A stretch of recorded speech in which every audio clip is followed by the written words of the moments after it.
Witness protection. No, I was just saying about and then because Drew, you're talking about the top movies or the top 5 movies you've never seen. It could be both. I don't know about never seen. Like, I can tell you my top 5 movies, and they're like. And maybe we've never seen them. Yeah. So I would say Layer Cake with Daniel Craig, and that's the movie that got him 007. Mm-hmm. Middlemen, which is about the guys that wrote the modern day code for purchasing anything on the internet, but they were also the first people to put pornography on the internet, and they partnered with the Russian mob, and it was split between like L.A. and Vegas. Really cool movie, and that's got, like I was telling you guys earlier, it's got hitters in it. It's got Giovanni Ribisi, James Caan, Luke Wilson, Terry Crews. Huge cast. Yeah, okay. I never heard this one. Yeah, it's awesome. Blow, another one. Mm-hmm. Old School is one of my favorites. Like, if I told you how many times, like, when we were, like, in high school at my buddy Chad's house and would, like, go out on the boat and, like, drink, like, a 30-pack of PBR and then come back and, like, throw, like, a miniature party, like, at his dad's, like, mansion on the Potomac River, pass out and wake up to that da-na-na-na-na-na. Like, dude, it was Isn't it crazy that the guy that made Old School is the same guy that made Joker? Yeah. It's just so fucking nuts. Yeah, it's just so nuts. I'm here for the gangbang. Yeah. That's it. That's him. Yeah, that's Todd Phillips. He also did Road Trip, and he's the guy that was, like, trying to, like, lick the chick's feet on the bus. Yeah, like, he's always playing he's like a weird dude. Yeah. We're talking about movies and shit like that, because I always went to we went to go see me and Amber went to go see Captain America. Okay. And it's not good. Yeah, doesn't sound good. Captain America didn't sound like a fan of America. Oh man, it was not good. It was because the whole time you're waiting for the Red Hulk to pop out, but then we came home and we watched something called The Gorge on Apple TV. The Gorge. It dropped the same day as Captain America, and I was like, all right, I just seen people were talking about it, and I was like, all right, let me check it out. And it's crazy because I don't want to give too much away, but they are because when I started watching the trailer, that's another thing too, man. These trailers now today are like movies themselves. Too long, yeah. And they give me everything. I don't want everything. I want to be intrigued. Da da da. And so it got to like a minute into the trailer, and I go, stop it here. I was like, I'm in. Good. I'm in. Don't spoil it for me. Yeah, because Netflix does that a lot. They'll fucking give you the whole thing. And so I go, it was just the gist of it was like, it's this big old gorge, and on two sides of the gorge are stations, and one station is the American side, and the other side is like kind of like Russian side, and they don't tell you why you're there, but they drop you off there, and you got to watch, you got to keep. They're like, why are we, protecting this gorge? Like, you're not protecting the gorge. You're actually protecting what's coming out of it. You're killing whatever's coming out of it. They're like, it's the kind of the gate to hell, and that's all it was. And I was like, oh shit, I'm in. Yeah. And it sounds cool. And it was Miles Teller and Anna that. Joy. Anna fucking her last name is something. I know who you're talking about. She was on that movie about where they go to the menu. Yes, something. I haven't seen that yet. I want to see that. Seen it. It's pretty good. It's a good dark comedy. Yeah. That and another good dark comedy is called The Triangle of Sadness. I think it was called. And it's another dark comedy kind of movie where it's like it's slow burning, but it's funny. Mm-hmm. You're talking about Old School. I love Vince Vaughn. Yeah. I don't care if Vince Vaughn plays the same character over and over. Right. But there's some cast as an awesome character. Yeah. And but he can do other stuff, and I'll buy it. But like, I don't mind if you stay, because there's certain comics or certain actors I can't really get with because they play the same person over and over again. And I'm like, all right, I'm good. I'm done with this character. But I think I like Vince Vaughn's character because it's like fucking it's Mikey from Swingers. Yeah. It's always Mikey from Swingers. Like, Right. You're so money, baby. You got it. You're gonna do, da da da da. Yeah, even his character from Wedding Crashers is literally the same. Yeah. Just like on steroids. And I'll buy it. Same thing on Old School. Yeah, he's like, hey, I'll sell you some stereos. Come on, we'll do it, baby. City. Was Vince in Entourage too? No, but he did make cameos in Curb Your Enthusiasm. Okay, did he? okay. Yeah, the last season, yeah. Okay. But he plays his character in Curb is very toned down. He's not like snappy like that, like which kind of sucked. That's what I wanted. Yeah, That with Larry David, I mean, that's you can't lose. because he does a really good job in True Detective season 2. I think he's like the best thing in season 2. What See, did you? I thought True Detective season 1 set the bar so high, and season 2 to me was trash. He was the only good thing in season 2. Everything, because every time he came on, his storyline was like, I'm interested in this storyline, and it didn't pop off until like episode. I mean, I think it was like there were 8 or 9 episodes. It was like it's a very short season type of thing, and it didn't pop off until 6 or 7 episode. You're like, fucking, finally we got something coming from Colin Farrell and whatever with Rachel Wood. Yeah, Rachel, well, that was that. I mean, look, they had Matt McConaughey and Woody to live up to. That first season of True Detective is fire. yeah, it is. You see it? Nah, hell, bro. Oh, That's what I'm saying. I'm learning Oh from y'all. man, that's a because it delves into like the occult, like everything. Like that's like must see television. It's a like, good I can slow remember burn. where I was like when this finale Happened. came out. Yeah, It's it was great. good like that. Like that. Okay. Yeah. Check that thing out. Those guys, Harrelson and McConaughey McConaughey. are great, man. I mean, he almost got stuck in being typecast himself as just the romantic comedy guy constantly over and over and over again. McConaughey? Yeah, he talks about it too. I read his book, and he was just he has a really good book called Green Light. And he's like, everything in life, green light. There's a green light. I gotta go. I go through that, and then so it's like, and he is just really good with, he talks about having to just say no to stuff so he can rebuild his career. He's like, they want to pay me $13 million to go do this this rom-com comedy, and I'm not trying to do that. And he kept saying no, and they kept raising the price on him. He goes, I want to be an actor. This is the whole point I got into it. And he went and he did Dallas Buyers Club. Yeah, That's great a- movie. That was Yeah. that was his like Oscar. best. Yeah, Got an Oscar. That was for it. crazy, man. Him Just and Jared Leto. physically what he had to go through yeah. to play that role. Have you seen him in Eastbound and Down? Haven't seen that one. I haven't seen Eastbound. I stopped watching Eastbound and Down, I think, in season 3 Oh wow! because it took too long to come. That's another thing. So I love Danny McBride. Danny McBride. I loved my her, yeah. favorite. He's so funny and everything. It does. Have you seen his K-Swiss commercial where he was like the CEO?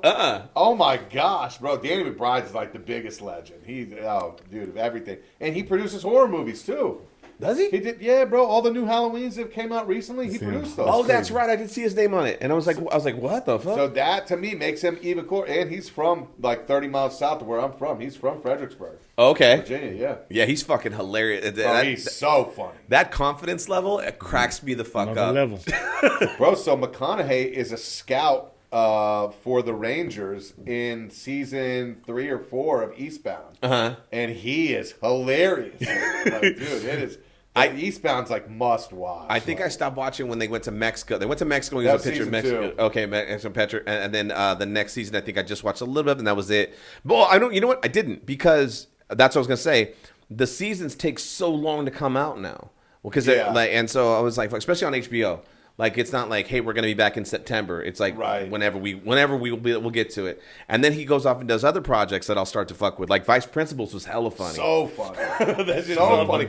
But my only beef with him is his seasons like Vice Principals is like 2 or 3 seasons. And now the Gemstones, they're going in their final season. It's season 4. Yeah. And it's hysterical, bro. That show is funny. I haven't seen And it it's yet. like oh my And god. I'm gonna binge it because I was like, what a cast. Yeah. John Goodman, what's his name? John Adam Goodman's a from legend. Was it Adam Devine or Devine? Yeah, Devine. From Workaholics. Yeah. Whoever plays Judy on there is hysterical. Bro, that show is funny. What is it They on? filmed that in Charleston. HBO. HBO. Okay, Yeah. yeah.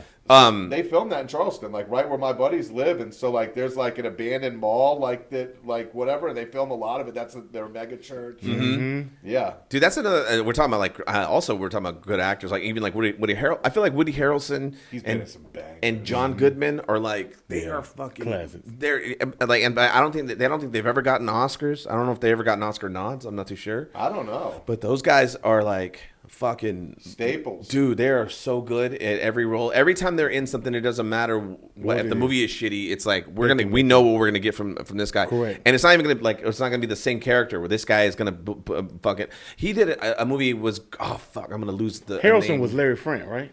Larry Yes. Flint, yeah. Yeah. He was that guy. Bro, and in Kingpin to me is still Kingpin the is funniest great. movie of all time. It's so fun. But yeah, so many diverse characters. Like the Larry Flint character was crazy. And then he's a White Man Can't Jump and like, dude, just a lot of stuff. Woody's been in some bangers, dude. He really has. There's a movie with him and it's man, he's a Disney kid, but it's such a crazy. They're both military dudes, and they go and knock on doors and to say that your son didn't make it. You know, yada, yada. Yeah. It's a whole movie. Oh man, Woody Harrelson is the older one, and he's teaching the younger cat to do it. And then it's such a good movie. I think it's called The Messenger or some shit like that.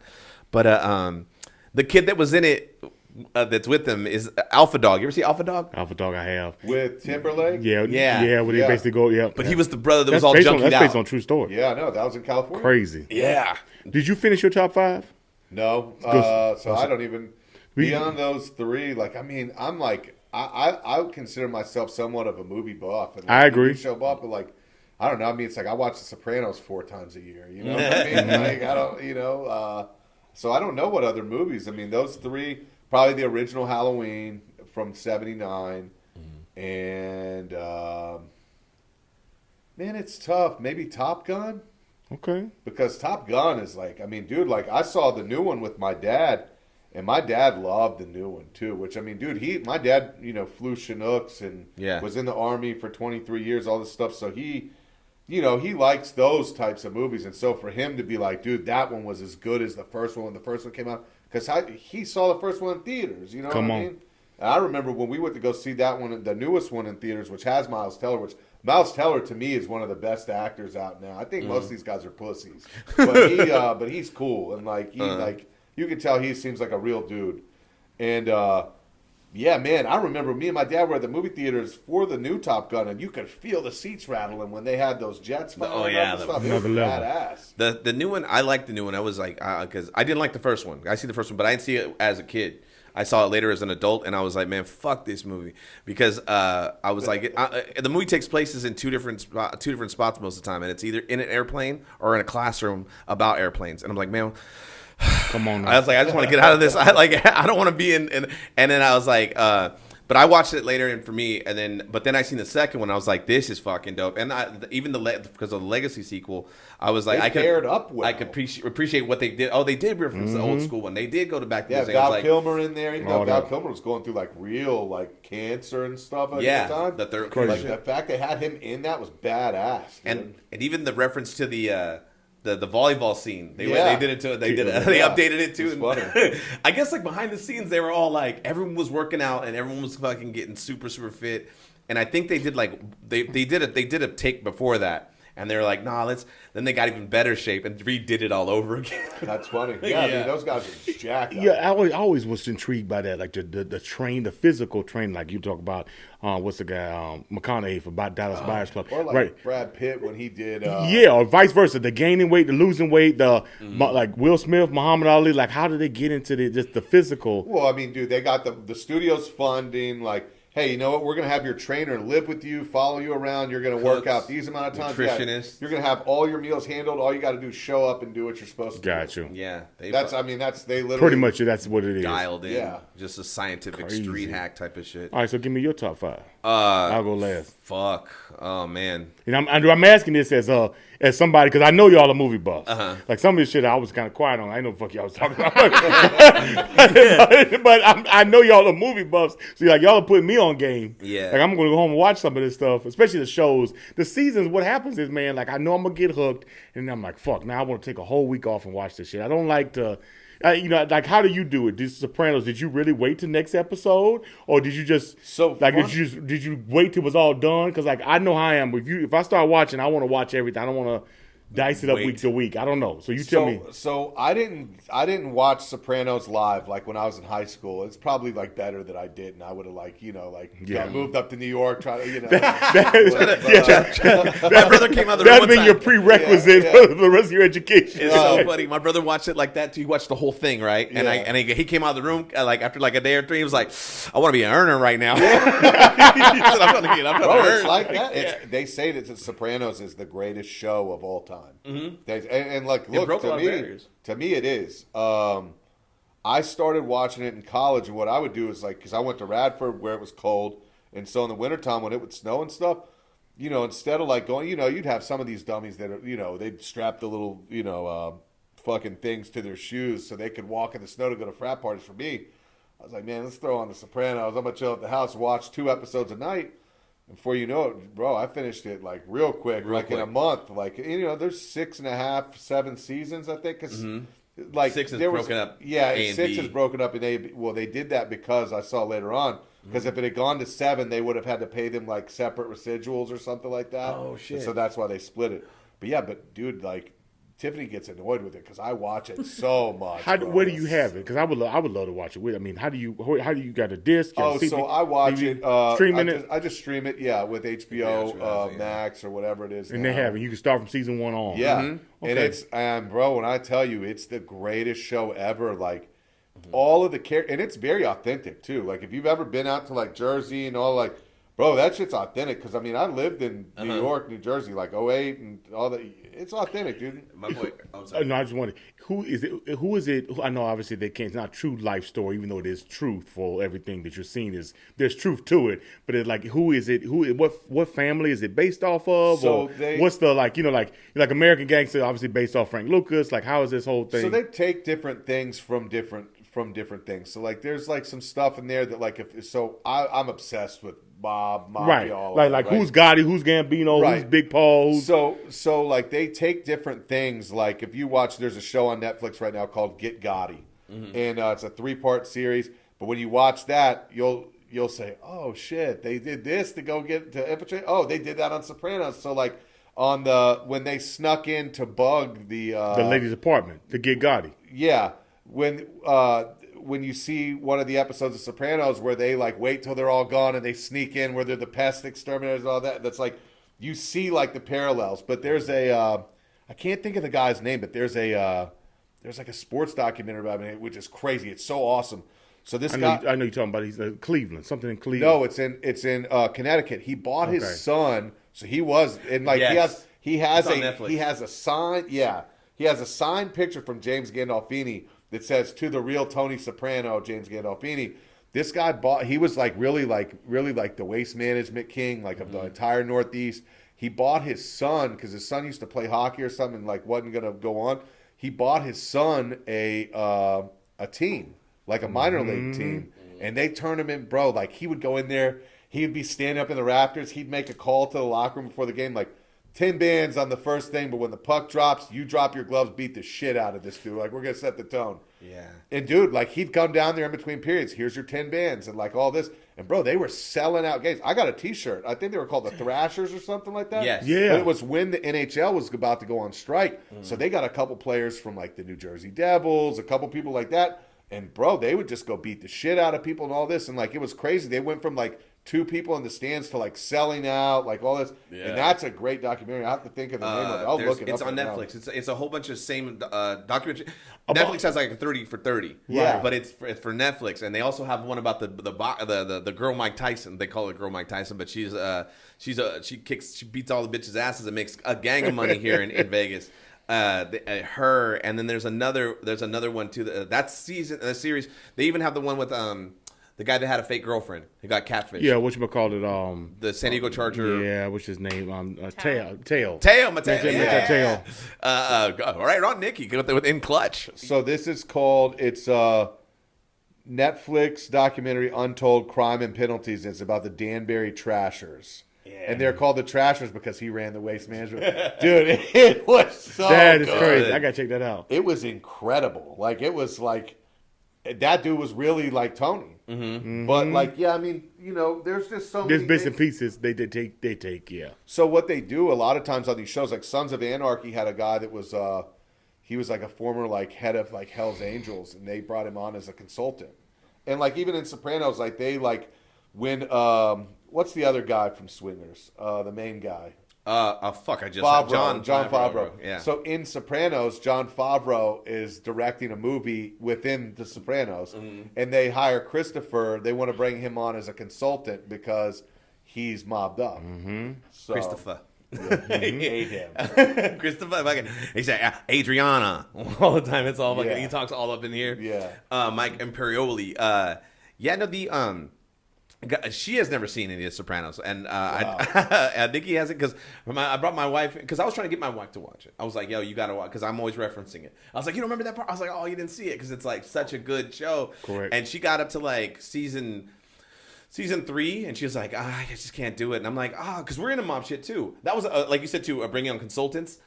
So on Casino, because I've seen this at the Mob Museum. Did you go to the Mob Museum? Love it. Yeah. Yeah, I've been Even multiple Timmy telling times. me to go. Yeah, and they tell you they're like on one of the videos. They're like they go Casino. They were trying to block the scene for when they run through when the guy runs through the older guy runs through and does the hit on like they start cleaning the house and. They said they just couldn't get the blocking right, and how did this work? How would someone come in this way? And the consultant was like, "Well, you got to do it. You got to do it from this way." And he goes, "Oh, damn, how do you know all this?" And he goes, "Oh, because I did this hit. Yeah. Because I actually did this hit." And he goes, "And I've already served my or immunity or something." Correct. He goes, Yeah. I could tell you." 7 years passed or whatever. So they go. He goes, "Can you show me?" So he goes in there and he shows them how he did it and and he goes, "Can we put you on film?" And he goes, "Yeah, sure. Fuck, why not?" So the guy in the film doing the shooting is actually the guy that did the killing in real life. That's Crazy. awesome. Yeah, you can look that up. Crazy. So there's like in Sopranos, they have a couple of guys in there that were like really like mobbed up and stuff. And They then, would have all types and then obviously the guys who've always done the mob movies. Yeah. You got a little, that they Yeah. are in every mob movie. Give me your top 5. Shit, my top 5. That'll be one of them. The Town. Yeah, The Town is that's one of a my good top one. 5s, man. Because it was like that's his. Ben Affleck is a good ass director, and I'll tell you right now, Jeremy Renner fucking steals the movie. Yeah, he man. kills it. He said Jeremy Renner is another one on my top 5. Jerry Renner is the he is the Doc Holliday of Tombstone. He's Val Kilmer. He steals the whole movie. Like Val Kilmer steals the whole movie of Tombstone from Kurt Russell. And Tombstone is another one on my top 5. It's amazing. The cinematography on it is ridiculous. Great quotable lines. Cast is off the hook. I mean, you got Sam Elliott, Bill Paxton, Kurt Russell, Val Kilmer, Rosamund Pike. Oh wait, is that Rosamund? I don't think. No, I'm sorry. No, that's not Rosamund Pike. I'm thinking of Hostiles. That's another good movie. But it's got tons of people. Even on the other side too. You got who's the guy who was the original Terminator. He was in the original Terminator. What's his name? Michael Biehn. Yeah. Michael Biehn. No. Yeah, he was in the original Terminator, and he's Johnny Ringo. And you got Powers Booth is Curly Bill, Jason Priestley, fucking Billy Zane, all these motherfuckers. Yeah, I remember Tombstone had a real heavy cast list. Yeah, it's great, Okay. man. And so you got The Town, you got Tombstone. You this I get a lot of shit for this one, but one of my favorite movies is Speed. Good movie. Speed's great. Speed is awesome. People like, Right. oh, really? And You got I'm one more. Another top 5 movie that I could watch over and over and over and over again. Let me see, do I have anything over here? I mean, you got- Oh, I got Hostiles actually right there. That's hella funny. And Bad Boys and Big Trouble in Little China. What up? That's a great movie too. That's your 5. Uh, I mean, you got 6 now, technically. But no. I'm not You're even not saying including those. those- Okay, so I you got to got- change my 5th too. I'll think of it. Go ahead. All right, so mine. I mean, mine is kind of pretty. Well, a lot of this everybody knows, but it's definitely Scarface. Yep. Right, being from Florida, that whole. Oh, yeah, that's right. That impact, man. New Jack City, That's a great one too. Blow, Yep. Donnie Brasco, Oh, okay. Yeah, Donnie Brasco. and Goodfellas. Okay. And literally, man, like one of my homeboys, we just every weekend we just watch the same movies over and over. Yeah. Goodfellas is And a then, great one. And he had a big movie room in his house, man. And literally, we just blast Scarface, like all the gun scene. And like I remember, it's Taiwanese, right? Mm-hmm. So we watch Scarface 2 or 3 in the morning, and we got the movie room. He's got the popcorn with the real popcorn. He's got the big Dolby speakers and the gun scene, with obviously the Yeah. machine gun at the end. His dad used to get so annoyed because every Friday 3:00 in the morning, okay, and it sounded like all the sound in the house would just vibrate everything. So. I'm Scarface is surprised no one such a fucking good called the movie.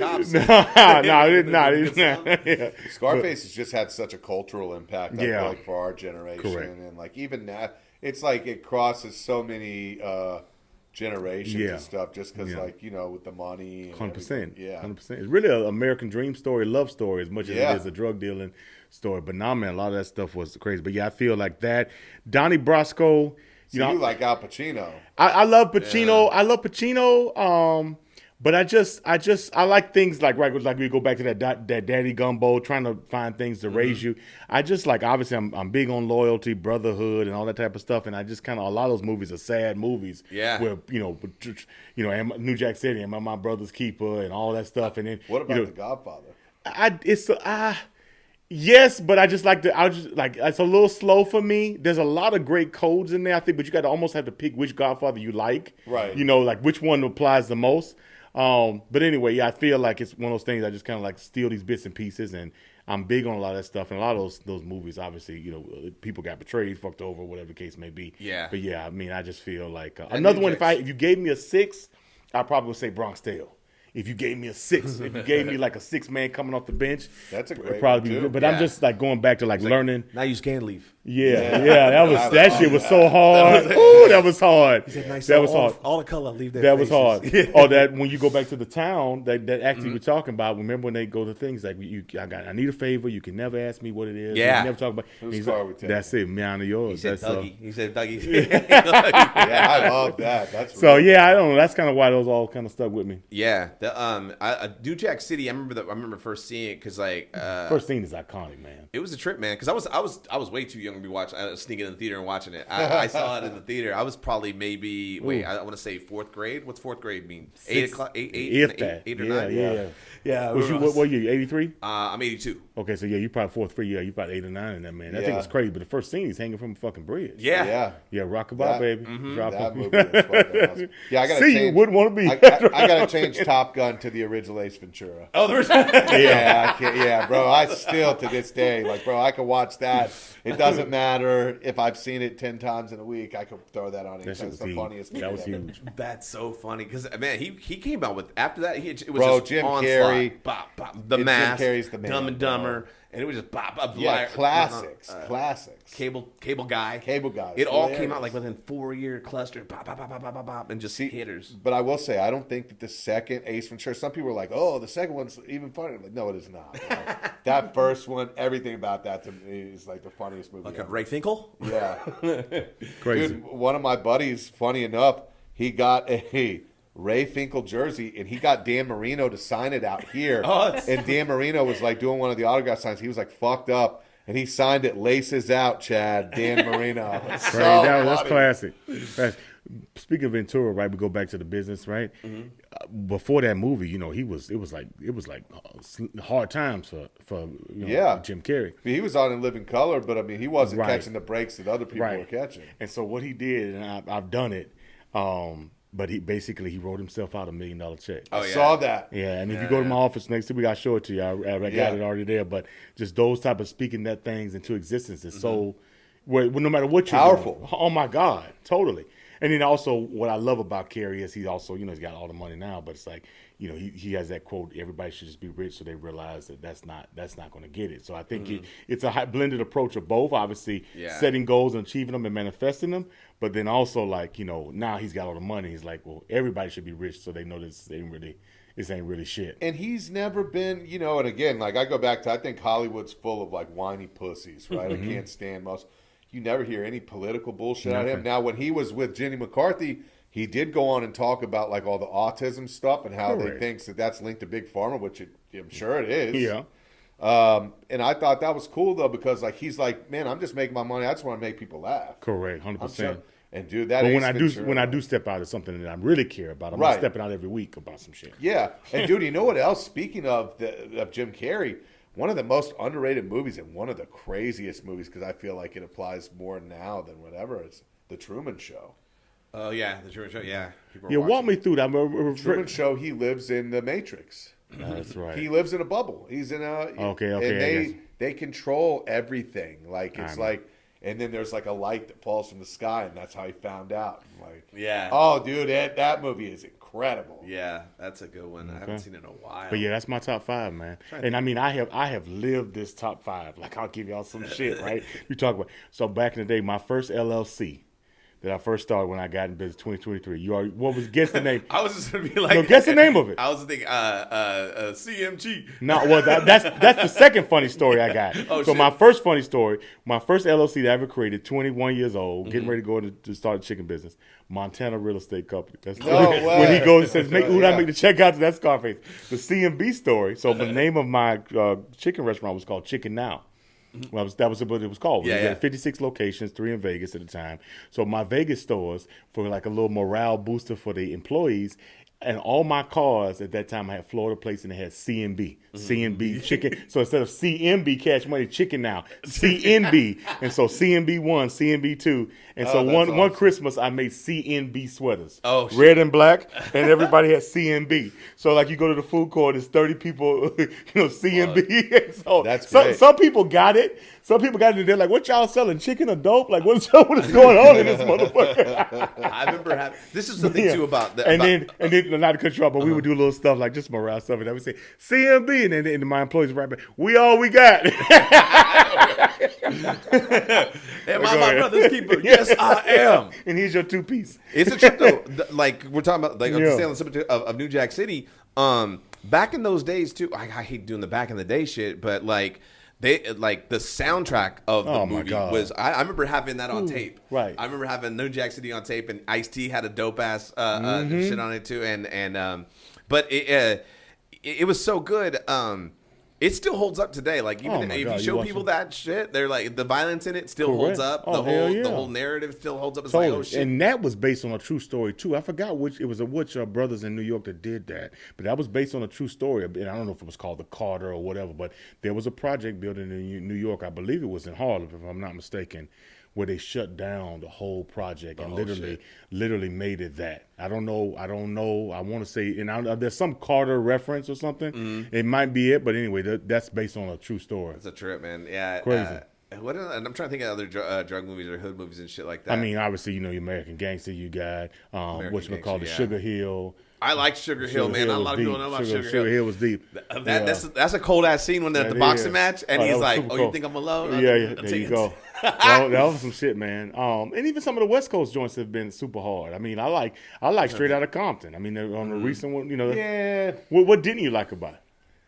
I mean, And so you know, I feel like not a country, but I feel like so many times the West Coast when the rappers are shook, there's been so many documentaries, there's been so much like just reporting on it that you almost go into the movie like, well, I've already seen so much. I've already been teased this so much. Yeah, sure. You can't enjoy it. Like for example, take American Gangster with Frank Lucas. You criminally you might have known about Frank Lucas, but there's not 30 documentaries, 30 movies on Frank Lucas. So when you watch American Gangster, you can kind of enjoy it a little more.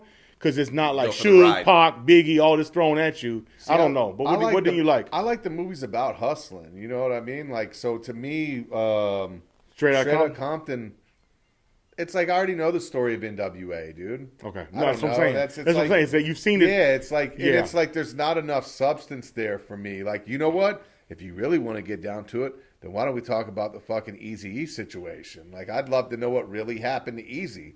If we're gonna go that route, you Correct. know what I mean? Like, What's the dude? Freeway Rick Ross, there was a documentary Yeah. on him, or like a movie. Well, it was about like Griselda Blanco, and That like, I all like. that was dope. Was it a movie? A movie was? Yeah, it was. Because I mean, like Freeway Rick Ross was like, so really like that was like the second part. There was another. So Cocaine Cowboys Correct. was with Yeah. Griselda Blanco, but then It's the same- Cocaine it's the same Cowboys plug. 2. Yeah, same plug. Freeway Rick Ross is the one who really brought crack to L.A. because he started messing with Griselda Blanco, and like, dude, they ended up like dating. No. No, It's a different dude. It's a different black dude. It's a different black it's- dude, but it's yeah. the same plug. The I thought- CIA plug who was Yeah. plugging the Yeah. black dude and Griselda Yeah. was the same CIA plug that was plugging Rick Freeway. Yeah. But to our point, like because there's not so much overflow of it, you get to enjoy it. There's a You know? lost movie called fucking Kill the Messenger, and it's Jeremy Renner, and he's a San Jose reporter for the Mercury San Jose. Oh, that movie's awesome. Right? It got lost in the wait. And they're like, he's the one saying about, he's like, they're putting, and it's about, he even says it by name, Freeway Ricky Ross. He's like, they're diverting our attention because they're trying to hang this guy out to dry. The CIA is, and it's crazy because he does all this deep reporting and brings it all to light. I like Griselda. movie's I like awesome. Griselda on Netflix. Back to Griselda Blanco. Did I you didn't watch? see that. Oh, man, I haven't watched it. I'm telling you, I'm man. watched Isn't all the Narcos. Sofia Vergara It's on telling that? you, man, she's hard, man. Yeah, I love I Sofia mean, just to Vergara. think, not only is she hard, but what Griselda went through, like, man, it's some shit, man. For like a woman in general, like just to have, especially in that type of underworld, and to have that level of respect and just, quite frankly, just ruthlessness. But y'all check that out, man. It's only like 3-4 episodes, but I watched it a couple times. I really enjoyed it. I liked all the Narcos that they came out with. That was Me like too, but fucking they've wow. stopped. They Yeah, stopped. I don't know why they stopped. Because we're getting to the point where we're in the present. And they're like, you better knock your shit off, guys, because Yeah, probably. because they already killed the dude when he was trying to scout over Yeah. there. That's what then. But like you're talking about West Coast movies too, like Boys in the Hood. When that first came out, I think that was still young too. I was about the third grade, maybe or Yeah. so. But I watched it, and because I didn't, my parents didn't give a fuck. And it's crazy because you watch it, you get exposed to it, and then it's like, oh shit.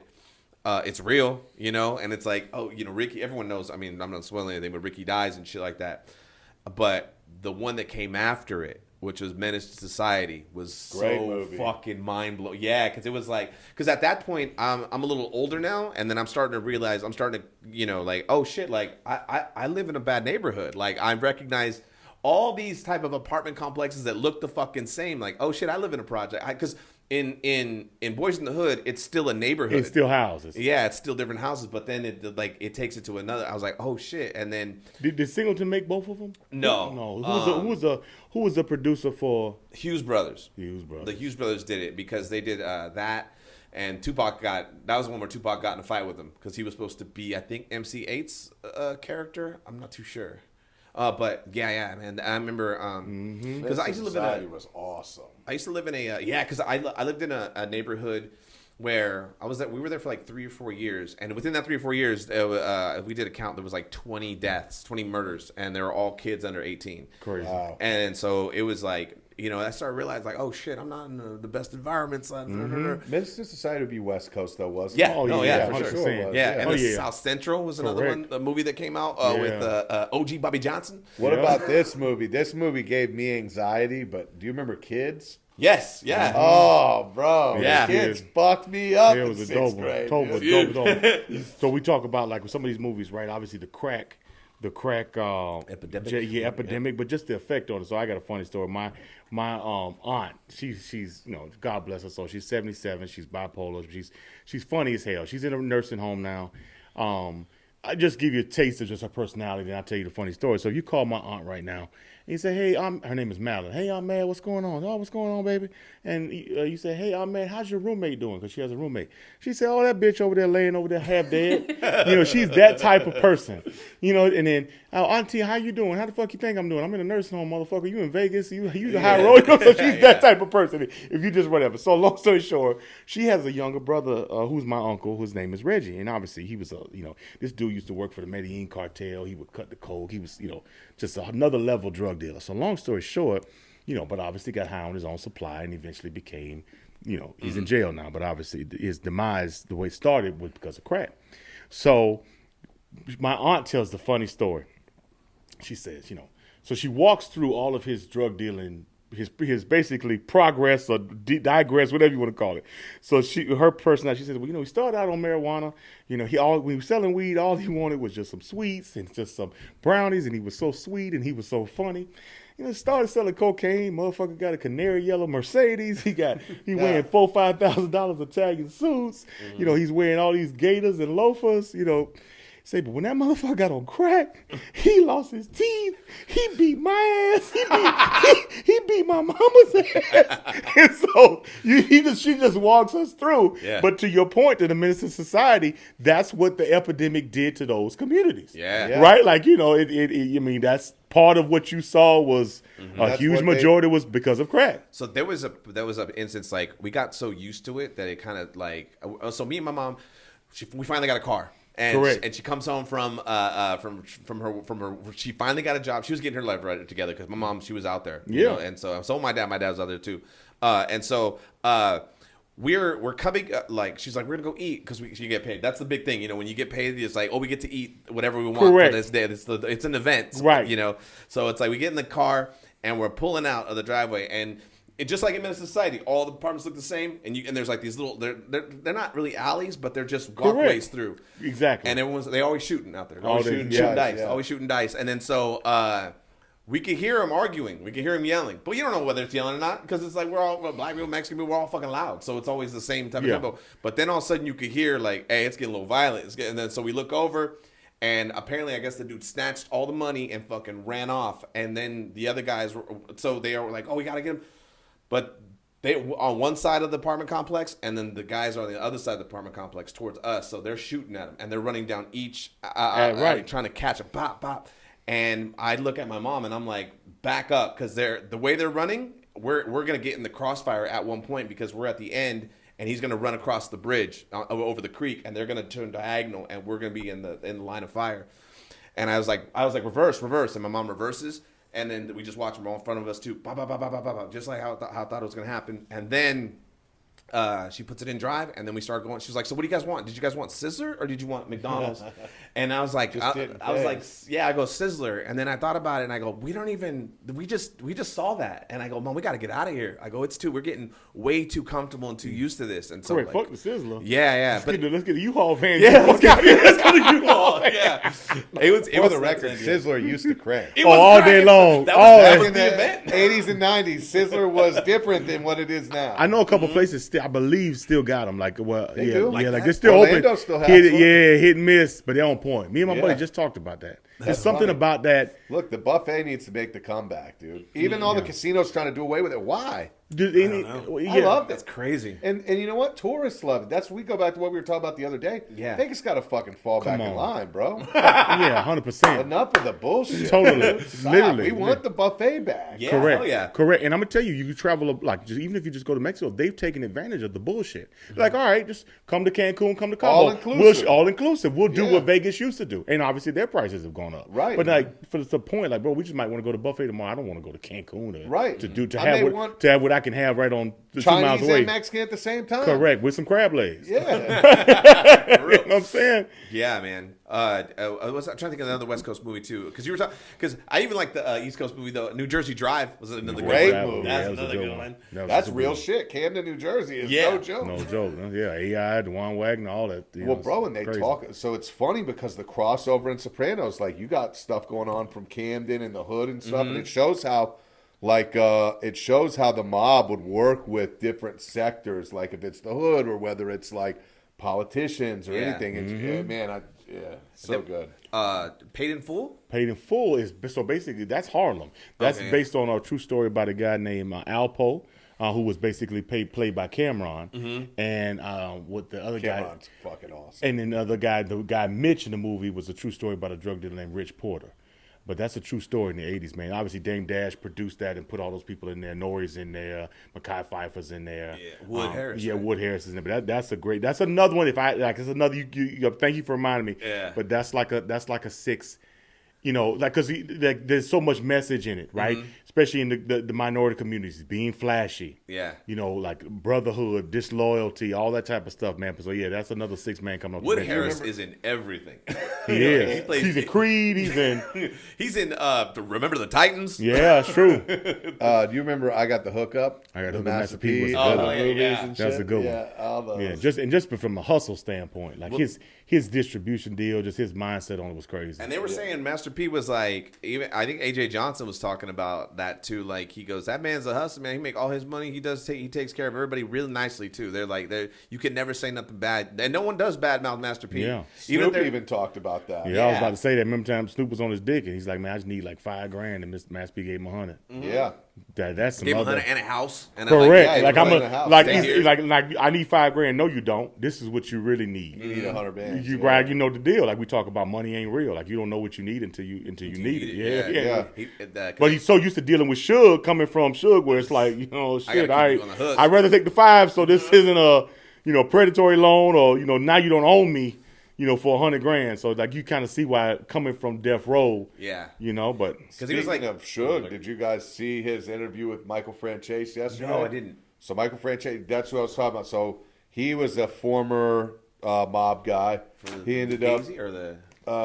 He's from Louisiana, New Orleans, wasn't he? No, Franchise is from New York, Okay. New Jersey, one of those places, Whatever. whatever. Gas tax guy. So, yeah, bro, he was killing these motherfuckers. Yeah. He was saying he was making like 40 M's a week. Yeah. Skimming gas, like gas taxes. Yeah. So bro. walk me through how was the skim? It literally gas at the pump, pumping the gas. Yeah, like he so- had some racket, and he was like, bro, we had like 100 shell companies, and we were getting them for like 40 M's a week. Yeah. That's And so crazy. he turned informant at some point. I don't know what happened with that. But now, anyway, he's been out for a while. His dad tried to kill him. Dad put a hit on him.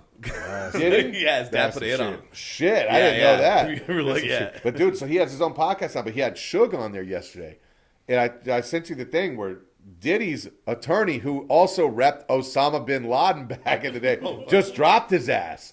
So you know, if your attorney drops your ass and you repped Osama bin, bro, you're fucked. Something. They're gonna All day fucking long. Epstein this. But no, he had Suge on there, and Suge was like, yeah, bro, Obama, Oprah, all those people. Wait till that list comes out, bro. He was like, just wait. And Suge, because Suge doesn't give a fuck ain't got nothing to anymore. lose. And Yeah. even if he did, he would have told you on the street. Yeah. You know, straight. I met Suge one time. There's a place in right across there's Crustaceans, right? And my mom and I we went to go have like a Mother's Day, whatever, dinner at Crustaceans. So there's a big and tall called Rochester, right across, literally Catacorn. I don't know if it's still there. It's like a higher version of DXL. So instead of going to the normal DXL, big and tall, you've got the Rochester. So literally Suge's in there, and I had already seen that same Raptor that he ran over. That guy saw that Yeah. Raptor outside, but I'm just like, Suge, you know, it's a red Raptor, whatever. So we walk in there. And I've seen a couple people in my life where you just knew, like you could just know that they walked a tightrope with death. Yeah. And they handled everybody based on that. And that one was 50 when I met 50. The next one was Suge. I met Suge first, but it's the same feeling. Long story short, so hey, what's up, Suge? He's shopping. He was very like that kind of standoff. I said, Suge, you mind if I get a picture with you? And I got it. And I never forget like his handshake. He wouldn't even connect with the handshake. So like and I'm big on the You hand. don't know if you got Exactly. So I'm big on a handshake. I'm chicken like that's just how I grew up. I hate a pussy ass handshake. I hate now if you're a woman or something, that's different. But a grown ass, big ass man, I'm expecting you to it was like a pat. He wouldn't connect with me. And I was just like, all right, well, whatever. But then I realized like this motherfucker don't know me from Adam. I'm coming to him like almost as a fan or of Death Row in the music. But he don't know if he you could've sees been a a hired 6'6" big ass motherfucker. Yeah. And Suge is smaller than me. Like you people, when you see people on TV as a kid, you're like, oh, Yeah, this person's But larger he's than life. big. His shoulders broad. Correct. But I'll show you the picture when we leave. Like, I'm towering over Suge. So, like I say, to your point, like when you look on TV, this person's larger than life. But when you pull up on a motherfucker, he's really looking like, who's this big ass motherfucker? Talking about he wants a picture, and that's his mama. You know what I'm saying? Yeah. And once he did that, I kind of like, all right, I see it. 50 was the same way. Like, you can just tell, like they've almost walked that fine line with death. And when you get close to them and you're a big person, they're still kind of like, what the fuck is your intent? Yeah. So I met but yeah. I met Go Suge at Jay-Z and Mary J. Blige. Yeah. I flew out here when I was still in college, like to go to Jay-Z and Mary J. Blige at MGM Grand. And I just saw Suge strolling through there just smoking a cigar, love big that. red blaze. I was like, Suge, what's up, bro? He was a lot skinnier when I seen him. Like, Yeah. this is probably when he's like, did he have Club 702 and all that still? And Yeah, he was. This Yeah, was in this- like prime Suge. Yeah, like 04. Yeah. 03, He's still something like that. still papered up. But He used to bro- be in Vegas all the time. So yeah, he played for UNLV.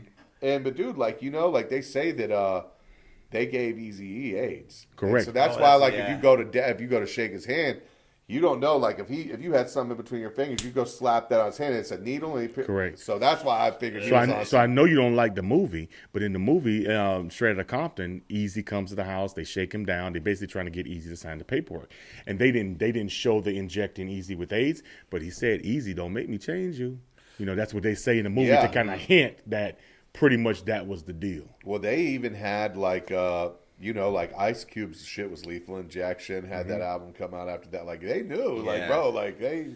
Dude, you were talking about how like the bigger and stuff like that. The dude that was super tall, the only rapper I ever like kind of met. I ran into him like 2 or 3 times in my life. It was crazy. We just kept running in paths, and just like not even on some entertainment shit, just out and about.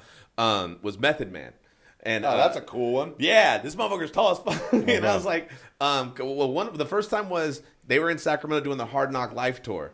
and they used to have this. That's great tour. Yeah, it was. They were all there. And so DMX, everybody. Ooh. everybody was in That this. was a great tour. That was Yeah, because there was this market or something. They used to have like a Latino day in Sacramento, and the whole downtown would just be cracking. It'd just be all cracking, having a good time, and everyone's just posting, kicking it. And then, but they just came out, and they were just all by themselves, and it was a nuts thing because like I went into the Foot Locker and I was being goofy and shit like that, and I was talking shit. I was just like, I just ran in, and I was like, yo, my boy just lost his right foot, so I'm taking all these left foot shoes. I don't give a fuck. I was like, Who cares? and I was just talking shit. I was just like, because I'm just goofy. And then everyone in the store is laughing because I'm just trying to make them laugh too. And then my friend was like, hey, you see who's next to you? And I was like, who's next to me? And they're like, and I look over and Method Man, and I go, I don't give a fuck. And I just because I was just being goofy, and I was like, oh my god, it's Method Man. Yeah. And we're just funny. But talking he shit. probably loved that too, man. You was- get tired of being a celebrity. You just want to be a normal person chilling. Yeah. Especially if That's a you're cool coming one, at a normal, I'm in a normal setting. Yeah, and then I Uh-huh. seen him again one time at he was with his family at Universal Studios, and he was just walking, and we caught eyes, and I was just kind of just like, "What's up, man?" And he was like, "What's up?" And that was it. And then another time was walking down the street over in LA. I was walking down the street, and we just ran into each other again, and I was like, "Fuck, he probably thinks I'm fucking following him." I was gonna say, bro, you got 3 run-ins with the Method Man. Yeah, crazy. Reggie was out there too. So Redman was out there as well, and so he was in the Champs. Said hi to him too, and I was looking for DMX. I was like, because they were like, D's here, and I was like, where's he at? I gotta, because I was a big ass fan of DMX, man, and still DMX, am, Yeah, still am. and it was just like such a DMX rocked Woodstock, bro. Dude, crazy. Yeah. Do you? One thing I love is during that Hard Knock Life tour, right, where he kept his dogs with him. Yeah. And he's got that one elevator scene where people, he's like, personal security, when motherfuckers won't back the fuck up, and the dogs are just going at the security like that. That shit was so hard. And just imagine like the paparazzi chasing you and these pit bulls just fucking. Like, what? Who does that? Since we're talking about DMX, dude, when we were talking about movie, what about Belly? Have you seen Belly? That's another one. I really have more than 5, but like, Yeah. And Mac yeah. was in that too. Yeah, Yeah. Belly and Nas. That was a dope one, man. That was really a great. That was just great. And so just like we talk about for the That's a culture. raw movie. Oh my God. I don't even think they realized what what it they were was doing 100%. with that. They definitely did. Right. And Because like even now, like that's like just such like yeah, it's you want to crazy. talk about like a real gangster movie, that's like a real fucking gangster movie. Correct. and the way it's filmed too. I mean, because Hype Williams, he did the music videos. Yeah, and so that he was did, it was really cool. Yeah, when he they had was that very- all white scene in that shit. Ooh, when the all white scene at the house and then that intro scene. the intro Yeah. scene. Woo! However do you want it? However the other shit was hard. In the cars, like they, in those I love those 90s. Like I love Mercedes all the way through, but those 90s that big body CL, the Yeah. CLK. I think they actually introduced that CLK. That's the chrome, Yeah. the smaller one that Nas was driving. And then just the cars in that. That Even movie that was Lexus, when Method Man was giving away the Lexus, that was like when it first came out. So much cool shit in there, Dude, man. the connection too right now with Hood movies, Menace to Society. Kane is the guy that drops a dime on him. He's like, I don't Yeah, like he that is. shit. I'm Yeah, about to drop the dime on these Down on That's motherfuckers. crazy. I don't like that shit. Banana. Yeah, that shit is bad. crazy, man. He said Bro. that he took that whole character. He made that character with the hair and everything like that. Like they wanted him to be like the snitch and the bitch. He was like, I don't want to be that. No. So he was like, I'm gonna make this stupid, outrageous, dumbass character, and they're gonna have to go with it. And he did. Yeah. And he was like, and it turned into this. He goes, I didn't even make it turn into this. He was, I was actually talking shit, and making fun of it. Yeah, you that was a great movie. Now back to Redman. He came up. I posted something lately. I don't know what y'all think about. Get y'all's opinion.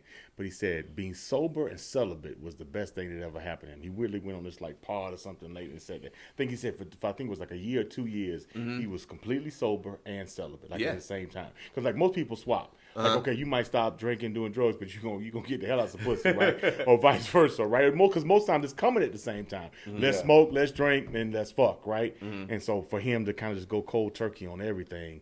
I mean, I've done bits and pieces where I, kind of change the pot, right? Yeah. Almost like you shuffling hands and you take one out, but I ain't never done all 3 at one time. No, I mean, Yo, whoever wants to go first? Carlos doesn't drink though. Yeah, no, You know, I'm but sober. you damn sure fucking. But you get what I'm saying? Like, but actually- take everything off the plate. That's what he's saying. Like, there's no pussy, there's no weed, there's no liquor, there's no drugs. Yeah. Celibate and sober at the same time. Done it.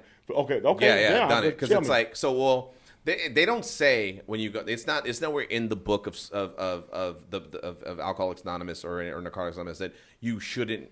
You can't be with somebody for the first year. They don't. It's just a suggestion. Everything is just, and that's what people say. But so as I'm getting sober, like I need to cut out things in my life because I'm trying to cut this drinking out, I'm trying to cut this drugging out, and so it's like, and then this fucking.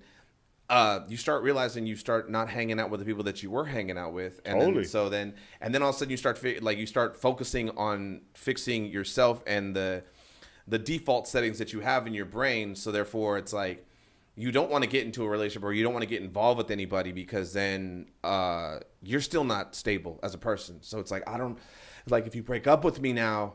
Am I going to be okay and not go fuck up and get drunk and do drugs? Am I going to use that as my excuse? Correct. Because the whole time when you're trying to get sober at the very beginning, we all try to find gray areas so we can have some wiggle room to be fuck ups. Because then it's like, it's not my fault. But in actuality, it is your fault. Because then you start getting sober, you start realizing everything I do is my responsibility, and I all has to consequences all the time. Correct. So therefore, when you stop drinking and you stop fucking and you stop doing drugs and you just start focusing on what's really important and the real things, and pushing the needle forward, then you start realizing like, oh, I didn't need all the pussy.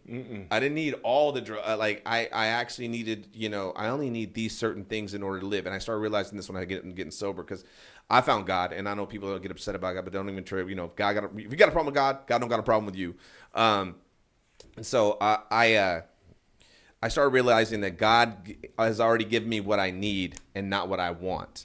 And my problem was the wants are what the world tells you what you should have. That's what, and those are my wants. But like I'm healthy, I got quick wit, I could maneuver, and I could do stuff, and I could do it in a righteous way. And if I just keep living righteous, I'll be okay. Because I don't need the bigger car, the bigger house. I don't need what you said earlier too in another podcast. The money that doesn't move. The dead money. The dead money. Because it's after a while, it is dead money. No, for sure. The buying out of a place of pain. Then now we end up in the dead money.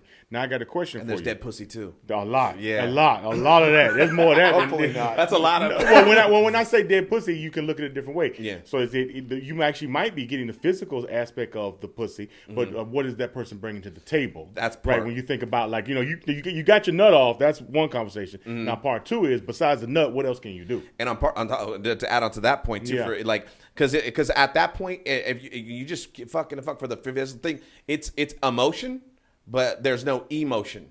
And then after a while, once you start fucking with an emotion, you're like, oh, this is way better than just the movement of the whole thing. Correct. Like it has something else, and everything else has value. Okay. But yeah, so if you could ask me, because this is helpful for me right there, and I think for a lot of viewers, right? Walk me through the process. So, and if it was a hybrid approach, and everybody has their transition or their development different. Was it find God first? Did I find God while I was going sober? Were you in a relationship while you were on drugs? Like, how did you do walk me through the cold turkey rollout? Was it Jesus Christ, then let's go to rehab, then let's break up?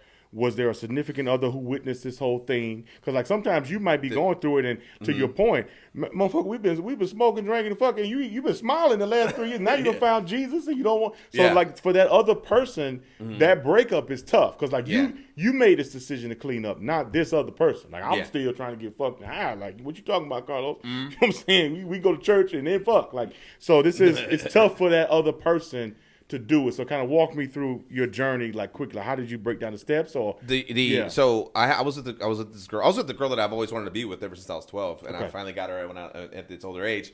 And but I never let her see me drink. I was like, yo, I'm gonna say this is the relationship, but I'm gonna. So I would just disappear. Advantage. Right. I get drunk. If I start drinking, I remember one time we were at the Super Bowl when the Giants beat the fucking Patriots. First time or second time? It was the first time. Yep. And so she was at the house, and we're all watching the Super Bowl, and I had a beer, and I looked at her and I was like, hey, can you cut please, because I'm gonna start drinking, and I already knew that I drink the way I drink. Maniac. And then she was like, oh, okay, yeah. And anyway, so she ended up leaving me, and I was like, okay. And then a year, I was just out drinking, just whatever the fuck. And then I hit my bottom. I hit my spiritual bottom. I didn't believe in God. I was like, I don't have any of that shit. I went to the meetings because I needed something, because I was hurting. And I always tell people that after my bottom, I woke up and God didn't talk to me like how people say they could hear a voice or something like that. But I was like, I just woke up. I go, the only way I could describe it is if it was like the Force. Like the Star Wars Force. Like I woke up and I just knew where to go and what to do. I got up and I went to a meeting.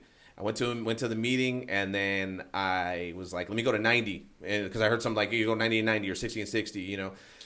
But at my third meeting that I went to, I met my sponsor, and my sponsor blew my fucking brain because he's a big Jesus guy, and big God guy, and he goes, so we're talking, and he goes, he says, do you believe in God? And I was like, nah. And he goes, why not? And I was like, because then my mom wins.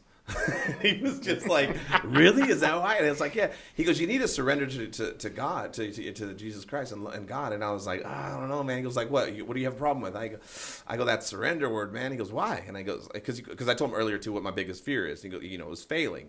And I go, because that's what it sounds like. It sounds like I failed. Like he goes, like, no. He goes, you know what? Words have meaning. So let's look up the word surrender you're so scared of. So you look it up, and one of the definitions says to join the winning side. And then he looked me dead in my eyes, and he goes, and brother, you're losing. And I was like, fuck. That's real. Yeah, right. That's some real shit. That's hard. That's hard. That's hard as fuck. And I was like, oh shit. And because in your mind, you first of all, let's not be like, no, we're ignorant to stuff, but he like, hey, bro, this is a dictionary. Don't blame me. Don't blame Jesus. And quite frankly, don't even blame yourself. Mm-hmm. You just your whole life have assumed that it was one way. Right. You assumed that this meaning meant something and it didn't. Yeah. You probably felt free as a bird after you looked it up. Dude, I was like, wow, this is crazy. And then same thing. And he was hitting me with real shit and real true shit. And the thing about it was too is like, I couldn't lie to him. Not because I couldn't lie to him. Like I can't lie. No, he just kept knocking down the bullshit, and even the bullshit that I didn't even know that I was lying about, like you said, like things that my thought process, my default settings, and so I'm like, okay. And one day he told me he went and see me do stand up, and he was like, you're pretty funny, and I go, really? And he goes, yeah. He goes, you want to know why you're so funny? And I go, why? He goes, because you see a lot of truth, and I go, yeah. And he goes, he says, what better way to see truth than with so he goes, I'm gonna tell you something right now, and he goes, and you're not gonna believe me. And I go, what? He goes, like, when you become sober, like real sober, he goes, you're going to be a 10 times better comedian than you'll ever be. Yeah. See more truth. And I was like, he goes, yeah, because clearer minds could see a clear stuff. And I was like, damn, and blew my brain. And he goes, but you don't think so, huh? And I go, nah. He goes, why? And I go, because like comedy equals tragedy equals comedy, da da da da. And he goes, okay, let's say you're right. Let's say tragedy does bring comedy. He goes, how old are you? And I go, I'm 30. And he goes, okay, so let's say, that's about 30 years of tragedy. He goes, I think you have enough. And I was like, fuck, he's right. Like, I don't need to be in pain and hurt no more in order to be funny or any of that shit or things happen. And I was just like, oh, okay. And then, of course, they always have this thing about, because of the pain factor too, because that's another thing too. You think you deserve the pain, like you're not worthy until you go, because of past things that you might have done or might have thought you did, or quite frankly, been programmed to think that way. Yeah, programmed subconsciously, whether it was on purpose, your parents did the best they could, whatever, family, whatever. Who knows? And who knows? Because that's the thing too. I started realizing, recognizing, like, hey, the playbook that I got was already damaged. So it's like they just didn't know, and it's like, okay, I'll stop that process, which is great. Like, and I have no resentments. I'm not mad at my mom. No, they did the best they could. The same thing. How would they know? Yeah. Right to them, maybe the playbook they got was fucked up. Yeah, that's what I'm saying. 100%. It's all that's what we pass down is pain and trauma. Mm-hmm. Right? No inheritance, just fucked up. Yeah, that's the thing too. Papa's a Rolling Stone, right? I would get upset about things like that, like what you just said. The no inheritance. Like, no one's leaving me a house when they die. Correct. Like no one's like I'm the older brother too, so it's like I drank because I never got to take vacations. I never get a break. I never get this. So I was like, you know what? Fuck that. The only time I do get breaks is when I'm fucked up and drunk. I could just not care about things because I already stress out too much because I got to be the right hand man. I got to be the guy that sets the standard because, like Shannon Sharp and his older brother Sterling. He said, he was like, I know why Pop was always hard on you because I was always watching. So it's like, yeah, the younger brothers watch you, so you got to stay on point. And fuck, man, I just didn't want to deal with that no more. So long, so it sounds like coincided with the force to go to rehab. Now the divine intervention of your sponsor. Yeah, you was already on your mind.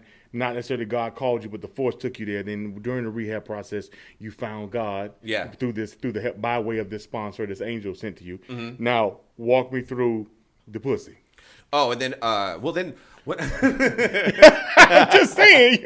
Drew's waiting on that. I mean, he said, like, "Get to the pussy, man. All right, let's get to the what we doing." Well, and honestly, yeah, that's just. I'm just trying to like help people because, like, Redman tell you, one thing me and you say, I'm gonna try not to fuck for a couple months, but this is somebody on tour. This is like, it's harder. Which is crazy. That's what I'm saying. Yeah. He said the happiest he's ever been. I'm not saying he's not fucking now. I'm not saying he didn't have a drink last Friday, but for the sake of this episode he was on, for this point in time is where it was at. Because like I've done no drinking, no drugs, but I was, if I didn't start drinking again, I probably would have had AIDS. How much I was fucking. So I'm like I've swapped. When you stop, like, so I'm just trying to somebody who hasn't.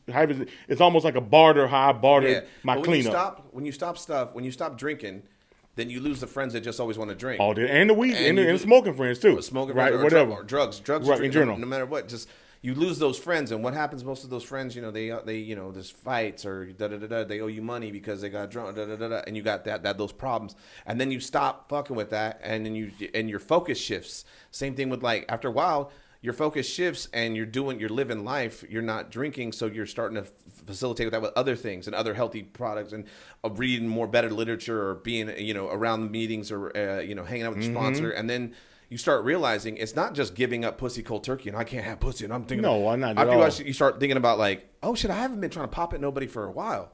Actually, because I've really been focused on this, and you start realizing it's been 3 or 4 months, and it's like, oh, then when they kind of hit you up, you're like, you start thinking in your head like, do I really want to fuck with her right now? Because she's a lot of drama. Actually, she brings a lot of problems to the table. And then on top of that too, or you'd be like, you clear out the bench because then you're not stressing about, having this one over here and waiting for this one to come 2 hours later. I got to hurry up and get this bitch out of here. And that whole stress starts to leave because you start realizing like, oh, I haven't done that in a while. And then it's like, I kind of don't want to go back to that. Totally. And on top of that, I ain't lying about nothing either. You ain't lying? Because Exactly. that's the point too about being in the meetings. It's like, you got to live honestly. In the first paragraph of the book, honesty is mentioned 3 times in one paragraph. Correct. So after a while, it's not a thing of like, I'm missing out anymore. It's like, I'm not missing out on any of that. It's a crazy paradox in being sober or in I think it's like the subtraction that you take from your life will automatically have a profound addition to it. Correct. Like, I didn't know that I was going to take all these things away from my life that I thought I was going to want and need and miss. And I like my personality that I fucking know how to gaffle and I know how to scam and get here. And I see 7 steps ahead, to get what I want and manipulate. And I was like, but then when you take those things away, you start to realize, oh, I didn't need those things in order to get what I wanted or what I needed, I should say. Correct. Because those are those tools I use to get what I wanted. And, like I said, I don't want to live my life always looking at like there's goals, but then there's also things where it's like, yo, once you get to that goal sometimes, but when I had that mind frame, I would get the goal and still not be satisfied because it's not the goal, it's the emptiness that I had inside. Correct. And I try to fill with things. Correct. Yeah. So basically, the last part of the puzzle where I feel like you and I maybe are different is I had all of that, but then also food. So. And I don't know. I mean, obviously, like nobody in here is skinny, right? But I'm saying, I at one point in my life, I was 460 pounds, right? Yeah. When we talk about that, when the lady, okay, that's the motherfucker ate my 4-piece, ate my 3-piece. No need. You remember I told you that on the last episode, customer service, right? But anyway, long story short, I had that in the mix too. So it's almost like I was, you're juggling these 3 kind of vices or these things that you're doing. Yeah. But to your point, it's all based on the place. It's coming from a place of pain, which is the main reason why. There's some juggle. And not to say everything in moderation is, come on, right? Yeah. I think that's the key, but just knowing how to juggle that, and to your point, what is the main reason why you feel you have to juggle or you have to lie to yourself? Why are you doing the food? Why are you doing the drink? Why are you doing the smoke? Why do you feel you need, the women, right? Just this whole this whole juggle of kind of figuring out. And it's a trip because once you start doing that, like the whole caliber of women that you start to holler at or you start to go for is completely different. Oh my God! Like I said too, it was like I don't know if it was on this podcast or I think the one where my wife was on, but because it was on the one that we were on because I had broken up with her. She was like, Carlos dumped me or one time, and I was like, yeah, and then Nikki was like, oh my God, why? And I was like, because she had some past trauma that she was dealing with, but putting it out on me. And I'm like, hey, I don't live that life, and I don't have to live that life. And I was like, so I got so good at like cutting shit off and cutting shit on my life, and it's like boom. So I'm good. And then because I was like, why? People don't buy cars with check engine lights on. So why would you get in a relationship that has a bright check engine light on? We're all good and we went through that. And so it's just, it gets to that point too where you get so good at taking and enjoying your life. Because that's the thing too. All this stuff is meant for you to enjoy your life. You know, you got, how could I say this? There's a part in the book where it's like, we have to insist on living happy, joyous, and free. Like when you get sober and when you stop doing all this stuff, you know, you still have to insist on living happy, joyous, and free. And the word insist means I have to take it. Correct. I have to go and You get got to it. make a decision. Right. A decisive If there's a check decision. on the table when we eat, I insist on paying for it. Now you can say you insist but you don't do it. Like you said, I'll give you all the workbook, but you ain't going to do the work. Correct. So it's like when you insist on something, you grab that check, you put your hand on it, and you say, "No, I insist. I got it. I got it." 100%. Boom. That's a different level. And like you were saying too about, because the last step is the 12th step, and it says once we a spiritual connection. I can't verbatim, but at one point it says at the end of it says we practice these principles in all our affairs, and the word "all" is where it is. So when you're talking about stopping pussy, stopping drinking and drugs and lying and cheating and stealing, it's practice these principles in all our affairs, and therefore your whole life will become better and spread. And it's not just here in these rooms, and it's not just here around the people Right. that might tell on you. It's everywhere. It's an Correct. all day thing. It's Correct. an eat, drink, sleep thing. People were like, I remember when I first started getting sober, and I was in Chicago, and I was telling my cousin, I got to go to a meeting. I'll be right back. And he was like, you going to a meeting, but you're on vacation. I go, yeah, but alcoholism, drugs is not on vacation. This is a daily reprieve. I have to do this every day now, which I'm totally fine with. I love the program. It's done tons for me, and like and on one thing too, I'm not the guy that will go and start getting in 12 step. You were like, hey man, you need to not drink. Yeah, you ain't preaching. No, man. I'm just like, people will come to me and they'll ask me, oh man, how you do this? Like, what you call? I forget that you don't even drink no more. I'm always handing you. I'm sorry. It's like, it's all good, man.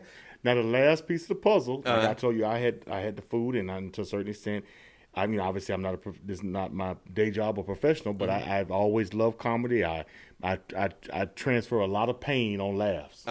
So here we go. You know, a lot of the comics they talk about, right? The Temptations song, "Tears of a Clown." Right? You look how many comics deal with depression and deal with that type of stuff. Oh, yeah. So basically, and I know this obviously to your pastor of a guy's point, your mentor's point. You know, you had enough pain. You had 30 years worth of pain to tell a good joke, but you know, there's a lot of fucked up shit that I joke about. You know, Yeah. on a day-to-day basis, and it's not really a joke. It's not. No. It's not really a joke. It's not really a joke. That was another thing too. So we started developing this. I have a comedy group and a troupe called 1 Degree of Separation, and it's like it's all about depression and suicide, especially in comedians. So it's like if you don't have depression or suicidal thoughts, then someone you know does. You're 1 degree away from it, and so.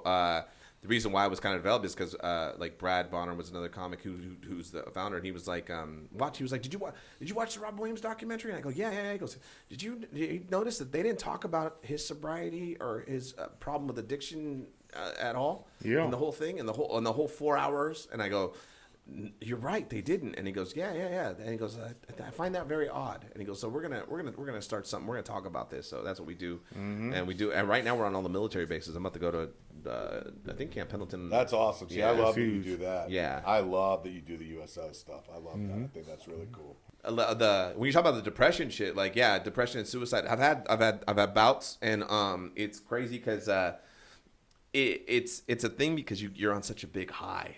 You're such a big high after you get off having a set, and it's just so much fun. And then It's hard to go down. you go right to your hotel room because like I don't party anymore, so it's like, but I'm okay with that. So I go right to my hotel room. And then watch my Netflix and shit like that, and it's hard to come down. Down, correct. It's hard to like just go, Kill 90 it, miles per hour, and then boom, just boom, stop. It's Yeah, like, no, it's just tough. Yeah, but Okay, no, but that's helpful. I just, like I said, based on what Redman was saying, I just had to run that by you because I know you've gone through some of those similar type situations, and I have too. And I think there's a lot of people out there that everybody got something, right? Everybody's flawed and dealing with stuff, and there's no diss to that. It's just the honest to God truth. Yeah. Whether people want to admit it or not, but a lot of times it is swapping vices. It is for a lot of people, right? And people do. Yeah. Correct. Because for a while I was like, I won't drink. I'll just do more. I'll just do coke. I'll just blow. That's all. That's all. But blow is, blow. I liked it, man. It's a little too much too. Because like I'm also ADD, so it's like it fucking focus. Like I will have a good business idea and it'll get off the ground. What you call it? And I was like, I already got flyers, man.